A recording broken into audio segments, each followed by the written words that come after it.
Happy Halloween to you. Appreciate you making us part of your morning here on KCMO Talk Radio, now on your FM dial at 95.7. It's going to be a cold one today.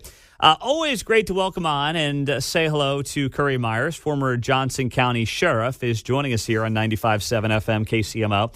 And I wanted to bring him on in the wake of what happened last week in Maine. You know, the story was obviously headline across the country after this lunatic Robert Card shot and killed 18 people at a bar and at a bowling alley.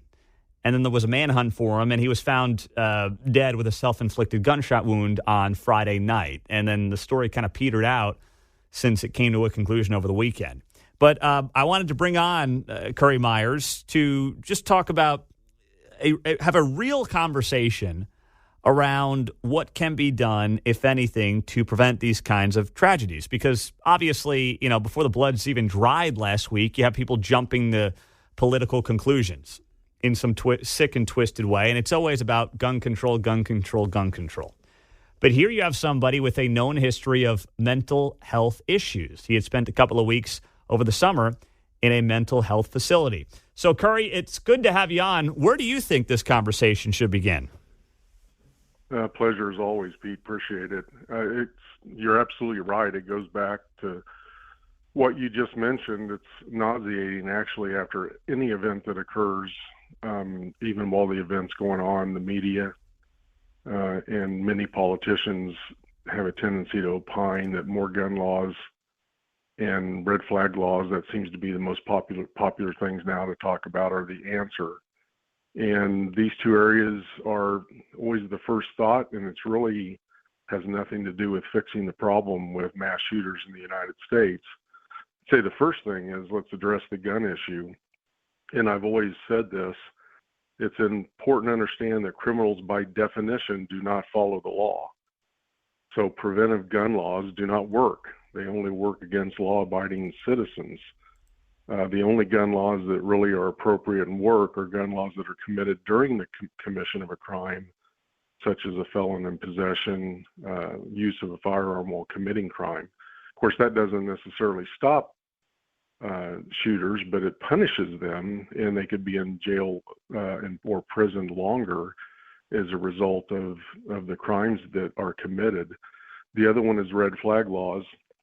That seems to be a real favorite, again, in a lot of states. They're called extreme risk protection orders and called red flag laws. I think they refer to it as yellow flag law in Maine, which are preemptive protection orders, basically, on the removal of firearms. Well, the problem with that is, number one, it doesn't work. Rand did a study just not too long ago on the use of red flag laws and found no evidence or relationship between gun policies and gun use outcomes. I think the biggest issue for me is who's the arbiter of the information? Who's the one that's going to decide whether or not your guns are going to be taken? And it's not like a criminal, Pete, it's not like a criminal court case. It doesn't raise to the level of due process rights like a criminal court case would be. So it's totally different. And when you have that, someone could literally call and complain about you. Maybe they don't like you, and that they can say you're acting weird, or that they saw you using drugs, or they could make up virtually anything. And if they wanted to, they could go potentially petition you that you have your guns taken away from you. And this includes the government can petition it themselves. So it could be a huge political weapon on who decides what mental health is and who's going to be the decision maker. Mm-hmm. So what about, I saw this too, Currie Myers, former Johnson County Sheriff's on KCMO, about this Robert Card in Maine. Police visited his home 6 weeks before this massacre after he told doctors he was going to snap and commit a mass shooting. Law enforcement chiefs in Maine issued an awareness alert for Robert Card in September after these threats. Despite visits and increased patrols, Card remained elusive. And during a welfare check, it was noted that he typically answered the door with a concealed handgun. I mean, how do we have law enforcement on an individual like this and this continues to happen? I mean, I don't know if that's a red flag law, but when you've got that level of information against somebody, to me, that's different from a red flag law issue. This is clearly somebody who is a threat to himself and other civilians, and it doesn't seem like much was being done. That's the real problem. Is that there were, it appears, based on the information that I've read and what you just said and you've read, that criminal law was violated, and he wasn't arrested, and so that it's this lack of enforcement on the criminal laws that do exist in this country, because he could have been arrested and should have been arrested prior to this. In fact, the main threats occurred at the Maine National Guard facility. His commanders actually had the state police come, and they took him to a psychiatric treatment center over the summer, and he was released. Well, the question I have then is, where is the follow-up on two areas? Where's the follow-up with the mental health practitioners? Mm-hmm.